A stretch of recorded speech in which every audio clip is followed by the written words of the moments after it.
All right, here's the story. I started doing stand-up comedy when I was 14. I'll never forget the first time I was on stage. The guy that introduced me was a guy named J.T. Newton.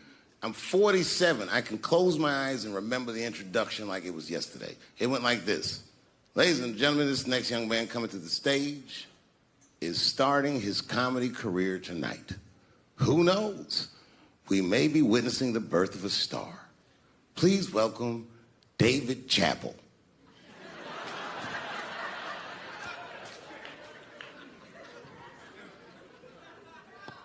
From the first time that I ever held a microphone, I was sure this was it.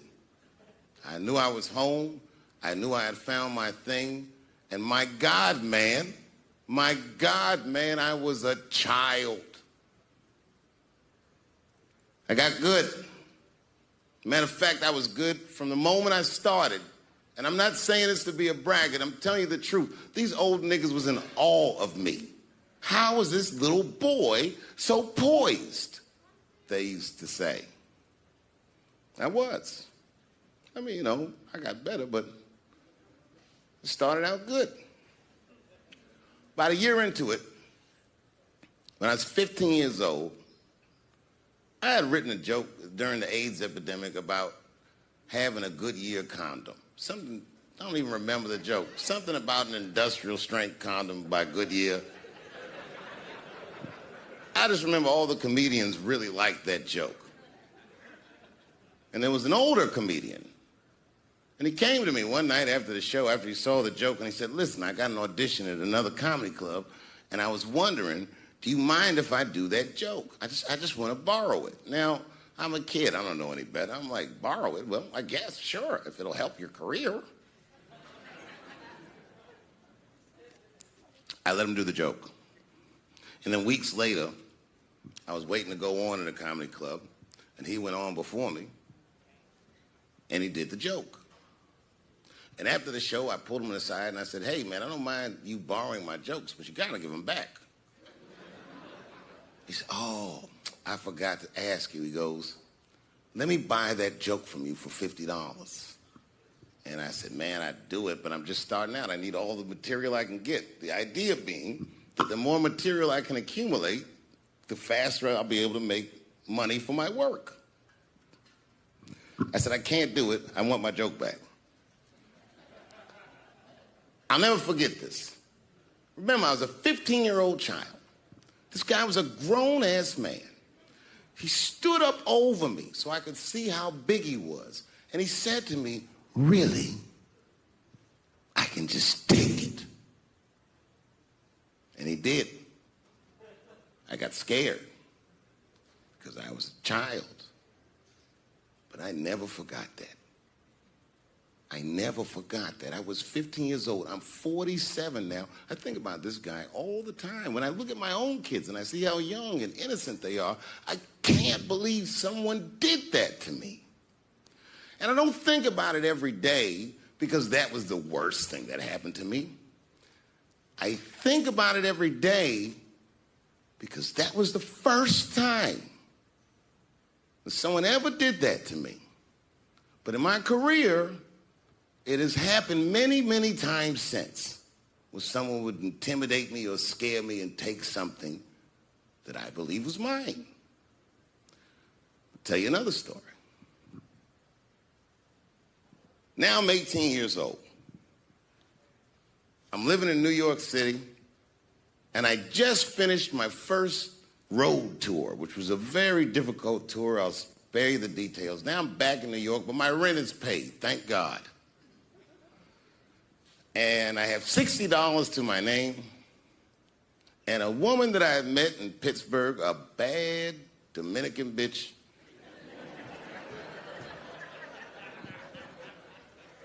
was coming to New York. She was going to spend the weekend with me. I couldn't wait for her to get there. She was coming that evening. But remember, I only had $60 for a whole weekend to entertain a bad bitch. Now I'm walking through Greenwich Village,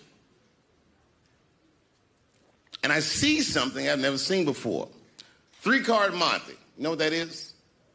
Yeah, the guy had the whole thing. The table was set up, and he had the 3 cards, and the crowd was hooting and hollering, and he was like, find the red card, find the red card, and people were playing. Sometimes they win, sometimes they lose, but it was really exciting, and I'm standing there watching it, and I noticed while I'm watching them play this game that the red card, the one you're trying to find, had just a little bend on the corner.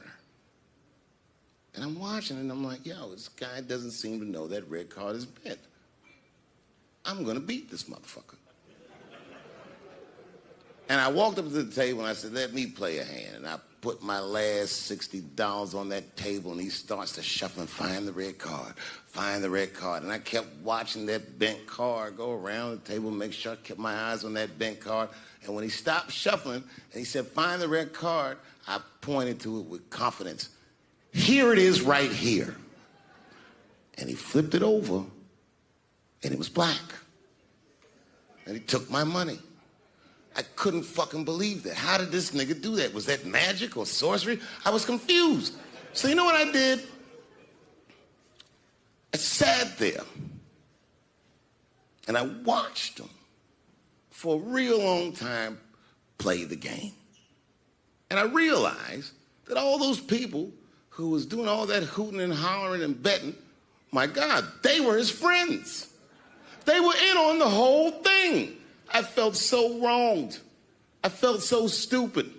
And then the next sucker came up to the table and was about to put his money down. And I said, fuck that, man. Don't put your money there. All these niggas is in on it. It's a trick. And when I said that, the guy that was dealing, and this motherfucker was huge, snatched me up by my collar. Feel how strong he was when he grabbed me. I was a skinny little guy. And he was gonna maul me. The only reason he didn't, I'm sure, is because he saw the fear in my face. And that fear, he looked at me. I saw his eyes go from hard to soft. He softened. Then he looked at me like the way a father would look at a child. And he said to me, young man, don't ever come between a man and his meal. I never forgot that either. Most niggas would have to run the streets for years to learn a lesson that profound. It took me 2 seconds. Never get between somebody and their paper. Taking a man's livelihood away from him is akin to killing him. Do you know why Prince, the famous rock star that was a friend of mine, do you know why he called himself the artist when he came back? He calls himself the artist because that's what they call us in our contracts. Oh, these contracts are crazy. You should hear the terminology they say in these contracts. To use your name and likeness in perpetuity throughout the universe. Who the fuck could possibly know what that means? Nobody does. It's so complicated, in fact, that when you're a kid like me, you have to hire somebody to tell you what that means. And you sit down at a table and you do the contract game. And that's how I got with Comedy Central. I signed the contract. But I signed the contract the way that a 28-year-old expectant father that was broke signs a contract. I was desperate. I needed a way out. And it wasn't good money and it wasn't good circumstances. But what else am I going to do, I said. And all these white people sitting at that table told me, trust us, Dave, it's a good contract. And I looked around the table and they all seemed to agree it was a good contract. But what if it was like that game of 3-Card Monte? What if they were all friends and I didn't know it? And the bag of money was Iceberg's money in the first place. What was I talking about? What was I trying to tell you? Last week, 2 weeks ago, whenever it was, I called Lauren Michaels. and I tell them, okay, I'll do it. I'll do Saturday Night Live on election night. And the day I made that phone call, the day I committed to it, it gets announced that Netflix is streaming Chappelle's show. Not just Netflix. HBO Max is streaming it too. Let me tell you another story about HBO. No, hear me out. Did you know, before Chappelle's show was at Comedy Central, I pitched that show to HBO. I told them what I wanted to do. Now, these are executives. All they have to do is say, yeah, we'll take it, or no, thank you, we won't. But they didn't say either of those things. They went too far. They said, literally, what do we need you for? That's what they told me, as they kicked me out of the office. What do we need you for? And here we are, all these years later, and they're streaming the very show that I was pitching to them. So I'm asking them, what do you need me for?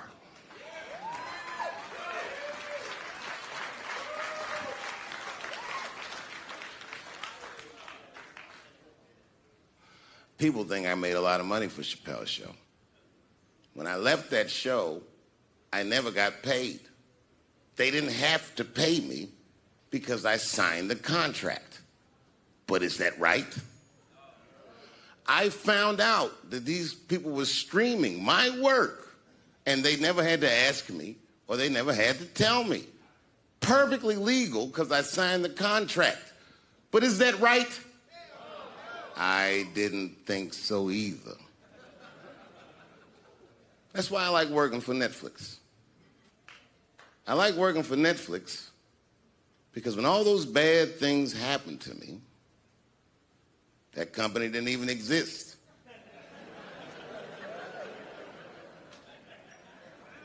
And when I found out they were streaming Chappelle's show, I was furious. How could they not know? So you know what I did? I called them and I told them that this makes me feel bad. And do you want to know what they did?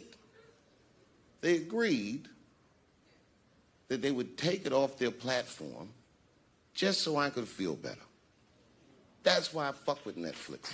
Because they paid me my money, they do what they say they're gonna do, and they went above and beyond what you could expect from a businessman. They did something just because they thought that I might think that they were wrong. And I do. I think if you are fucking streaming that show, you're fencing stolen goods.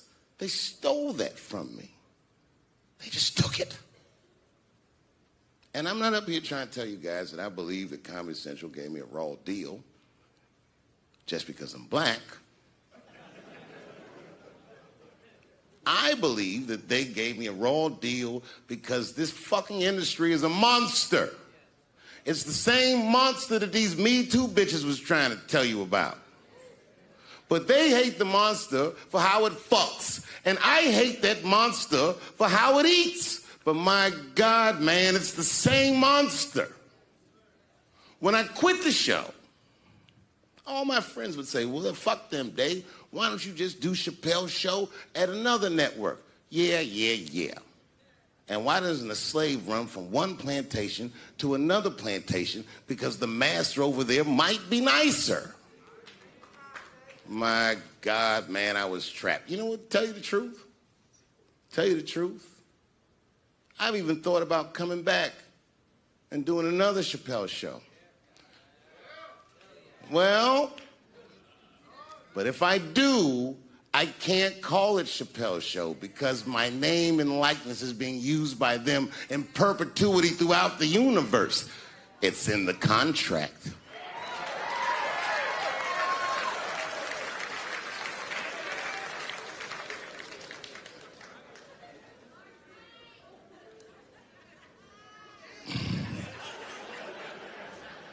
You're not supposed to do this in my business. I'm up here doing something that nobody else in this business has the balls to do.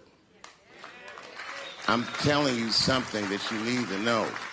I'm trying to explain to you what you're seeing. You don't understand what you're seeing. I am publicly flogging a network. And I know that this network niggas, they watching me and they saying, why are you doing this so publicly? Doesn't feel good to be flogged publicly. Oh, believe me, I know. I know exactly how that feels. When I quit my show, they said I was crazy. What was crazy about it? I just didn't want to do it anymore. They said I smoked crack. That's impossible. I was a devout Muslim. I didn't smoke or drink. But I do now, bitch, because you ruined my fucking life. Now it's their turn. This is their first nigga lesson, and I'm honored to give it to them. They're gonna pay me for this show. I called my agent. I said, is there anything I can do about this show? And he said, no. Well, fuck you too then. If you want something done right, I guess you gotta do it yourself. So I'm not going to the agents. I'm coming to my real boss. I'm coming to you. I'm begging you. If you ever liked me, if you ever think there was anything worthwhile about me, I'm begging you, please don't watch that show. I'm not asking you to boycott any network. Boycott me. Boycott Chappelle's show. Do not watch it unless they pay me.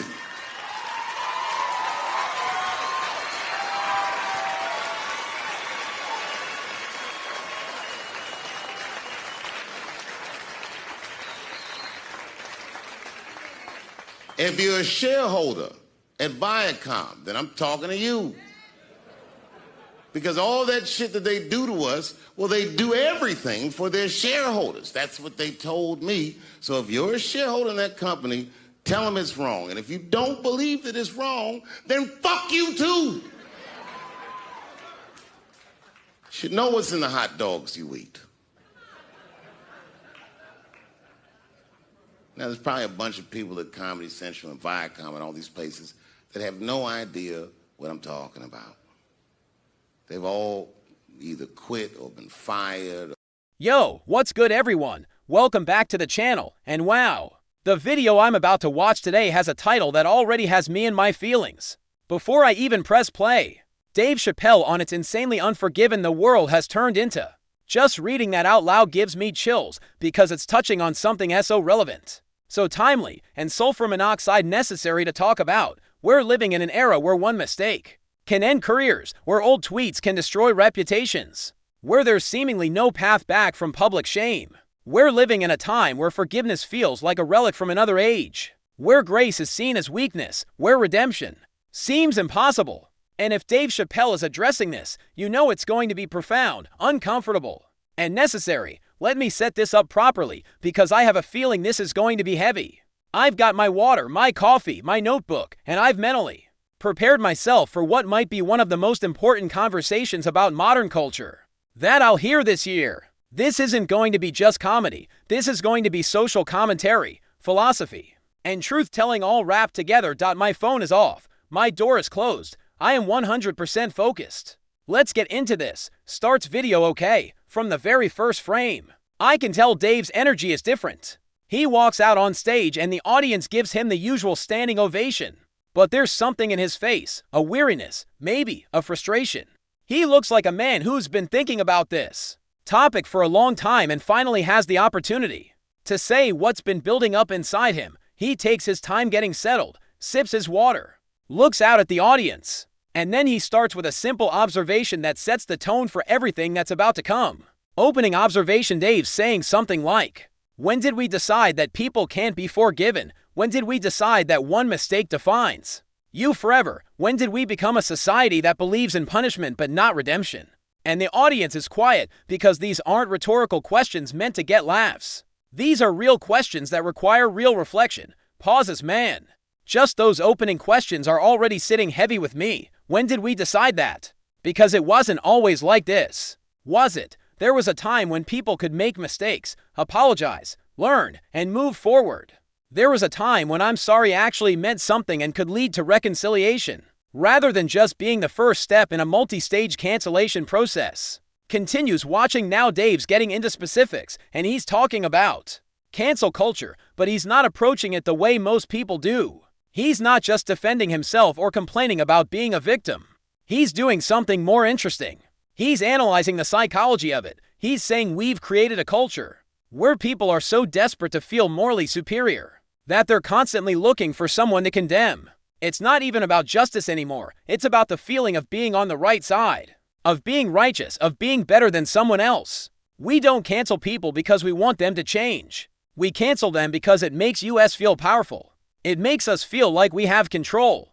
It makes us feel like we're doing something meaningful when we might not be doing anything meaningful in our actual lives. Deep breath. Wow. That just hit different, because he's right, isn't he? How many people participate in cancel culture not because they genuinely care about accountability, but because it gives them a dopamine hit? It makes them feel important. It makes them feel like they're part of a movement, part of something bigger than themselves. It's performative morality. It's virtue signaling. It's using other people's mistakes to elevate yourself. Keeps watching. Dave's now contrasting how we treat mistakes in the public sphere versus in our private lives, and this is brilliant. He's saying, in your personal life, when your friend messes up, you don't immediately cut them off forever. You talk to them.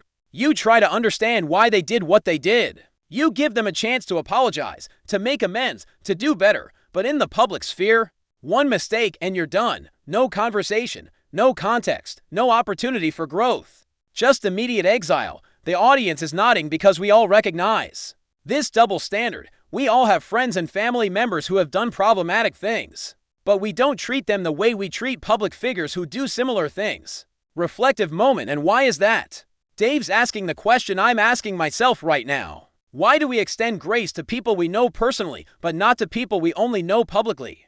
Is it because it's easier to dehumanize someone you don't know? Is it because we can't see the full complexity of a stranger's life the way we can with someone close to us? Is it because there's no social cost to destroying a public figure, but there is a cost to destroying a friendship? Continues. Now Dave's getting into the concept of proportionality.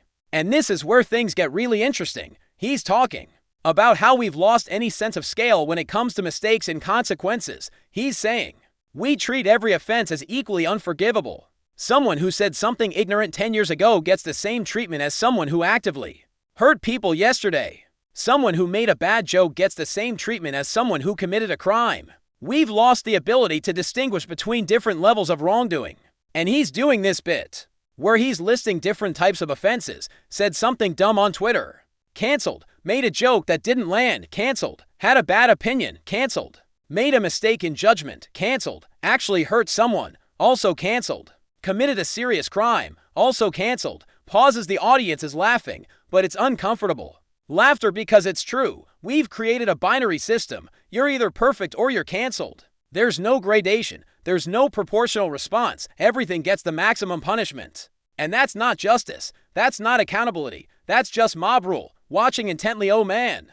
Now Dave's talking about his own experience with this. And you can hear the frustration in his voice. He's describing moments where things he said were taken out of context, misrepresented, or deliberately misunderstood, and how the outrage machine immediately went into overdrive. He's saying, I try to explain the context. I try to clarify what I actually meant, but nobody wanted to hear it because the narrative was already written. I was already the villain, and the mob had already made up their minds. And then he says something that hits hard. The truth doesn't matter when people have already decided to be angry. Facts don't matter when people are committed to the narrative. Context doesn't matter when people just want someone to destroy. Emotional. This is making me think about how many times I've seen this play out. Someone gets accused of something. The internet explodes. The person tries to explain or apologize. But it doesn't matter because the mob has already decided. The trial is over before it even begins. We're not interested in understanding. We're interested in punishment. We're not interested in dialogue. We're interested in destruction. Continues. Watching. Now Dave's transitioning to talk about redemption, or rather, the lack of it in modern culture. And this is where you can really feel the weight of what he's saying. He's asking, what's the path back? If someone makes a mistake, apologizes, learns from it, changes their behavior, is there ever a way back, or are they just done forever? And he's pointing out that we've created a system with no exit. Once you're canceled for life. There's no statute of limitations. There's no way to earn forgiveness. There's no redemption arc. We're creating a world where people have no incentive to change because change doesn't matter. You can grow, you can learn, you can become a completely different person, but you'll still be defined by your worst moment forever. Pauses to think, and that's actually tragic when you think about it. If there's no possibility of redemption, why would anyone do the work to change? If you're going to be punished forever regardless of growth, why bother growing? We're removing the incentive for people to become better. We're creating a system that punishes past behavior indefinitely, which means there's no reason to improve future behavior. Keeps watching. Dave's now talking about forgiveness as a concept, and he's getting almost spiritual about it. He's talking about how every major religion, every wisdom tradition, every philosophical system has emphasized the importance of forgiveness. Not because wrongdoing doesn't matter, not because accountability isn't important, but because humans are flawed. We all make mistakes. We all fall short. We all have moments we regret. If we can't forgive, then we're all doomed, because nobody's perfect. Nobody.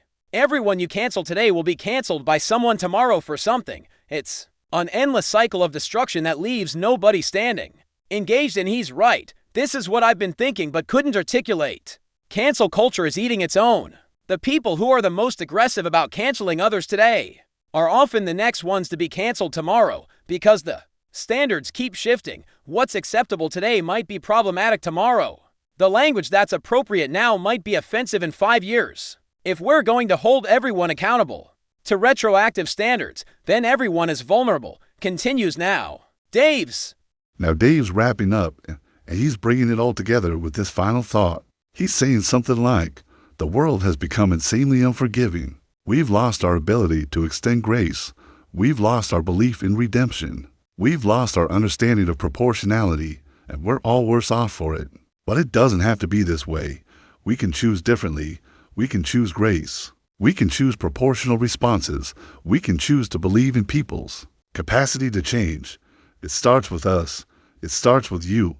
The next time you see someone mess up, the next time someone disappoints you, the next time you feel that urge to join the mob, pause. Ask yourself, is this proportional? Is this productive? Is this the kind of world I want to live in? Standing ovation, the audience is on their feet. Some people have tears in their eyes. Because this wasn't just entertainment. This was truth. This was challenging. This was necessary. Dave walks off stage, and the video ends. Long pause after. Video ends. I'm sitting here with tears in my own eyes. That was powerful. That was important. That was exactly what I needed to hear. Final thoughts. Okay, let me try to process everything I just watched. Dave Chappelle just gave us a masterclass in forgiveness, grace, and what we've lost as a culture. The core message seems to be this: we've created an insanely unforgiving world. We've lost our ability to extend grace. We've lost our belief in redemption. And it's making us all worse, not just the people being canceled, but the people doing the canceling and society as a whole. The key points: we've lost proportionality. We treat all mistakes as equally unforgivable. We've eliminated paths to redemption. There's no way back from being canceled. We extend grace privately, but not publicly. Double standards. Cancel culture is often more about feeling powerful than about justice. The internet's permanence means mistakes never fade. We're punishing mid-level people while the truly powerful escape. We've made apologies meaningless by refusing to accept them. This culture creates fear, dishonesty, and stagnation. Forgiveness is as much for us as for the person being forgiven. We can choose differently. This is an inevitable personal reflection. Watching this video, I have to confront some uncomfortable truths about myself. I've participated in cancel culture, maybe not in major ways, but in small ways. I've shared outraged content. I've piled on when someone was being dragged. I've enjoyed feeling morally superior to someone who messed up. And I've been unforgiving in my personal life too. I've held grudges. I've written people off for mistakes. I've refused to accept apologies because I wanted them to suffer more. That's not who I want to be. That's not the kind of world I want to create. Commitment to change. So here's what I'm committing to. Starting today, 1. I will practice proportionality. When someone messes up, I'll ask myself, does the punishment fit the crime? Or am I being excessive? 2. I will believe in redemption. When someone apologizes and demonstrates growth, I'll acknowledge it. I'll give them credit for changing. 3. I will extend the same grace publicly that I extend privately. I'll treat strangers with the same forgiveness I extend to friends. 4. I will pause before sharing outrage. Before I retweet that dragging, before I add my voice to the mob, I'll ask, is this helpful? Is this proportional? Is this the world I want? 5. I will forgive for my own sake. When I'm holding on to anger, I'll remember that it's poisoning me more than anyone else. To the audience, now I want to hear from you, but I want to ask some specific questions. Have you ever been on the receiving end of disproportionate anger for a mistake? How did it feel? Have you ever participated in cancel culture? Looking back, do you feel good about it? Is there someone you need to forgive, not for their sake, but for yours? What would need to change for you to believe in redemption again? How can we create a more forgiving culture while still maintaining accountability? Let's have a real conversation. In the comments, not a debate, not a fight, a conversation. Let's practice the grace and nuance that Dave is calling for. Challenge, and here's my challenge to everyone watching. This week, extend grace to someone who doesn't fully deserve it. Maybe it's forgiving someone who hurt you. Maybe it's accepting an apology you've been withholding acceptance from. Maybe it's giving someone the benefit of the doubt instead of assuming the worst. Do it and see how it feels. See if it changes anything for you. See if it makes the world even slightly better. And then come back and tell us about it in the comments. Let's share our experiences. Let's learn from each other. Let's build a community of people who believe in grace and redemption. Gratitude. I want to thank Dave Chappelle for having the courage to say what needs to be said. In a culture that's so unforgiving, it takes bravery to advocate for grace. It takes courage to push back against mob mentality. It takes strength to ask people to be better. Dave could have just done jokes. He could have played it safe. He could have given us what we expected. But instead, he gave us what we needed. And that's the mark of a true artist and a true leader. Final message: if this video resonated with you, please hit that like button. Let it be your statement that you believe in grace, you believe in redemption, you believe in forgiveness. If you want more content that challenges us to be better humans, subscribe to the channel. We're building a community here of people who are committed to growth, to nuance, to making the world more forgiving. And share this with someone who needs to hear it. Maybe someone who's been canceled unfairly. Maybe someone who's struggling with forgiveness. Maybe someone who's forgotten that redemption is possible. Closing thoughts: the world has become insanely unforgiving. Dave's right about that. But it doesn't have to stay that way. We can change it, one act of grace at a time, one moment of forgiveness at a time, one choice to believe in redemption at a time. It starts with us. It starts with you. It starts with me. It starts now. So let's be the change. Let's be the people who believe in second chances. Let's be the people who extend grace. Let's be the people who remember that we're all flawed humans trying to figure this out. Let's create a more forgiving world. Together. Sign off. All right. Y'all, that's it for today. I'm going to sit with this for a while. I'm going to think about the grudges I'm holding. I'm going to think about the grace I've withheld. I'm going to think about what kind of world I want to live in, and I encourage you to do the same. Thank you for being here. Thank you for engaging. Thank you for being open to this message. Until next time, choose grace, choose forgiveness, choose redemption, choose hope, peace, love, and unearned grace. Always. There's your very long commentary. I've created an original, comprehensive reaction exploring themes of forgiveness, cancel culture, grace, redemption, and the unforgiving nature of modern society.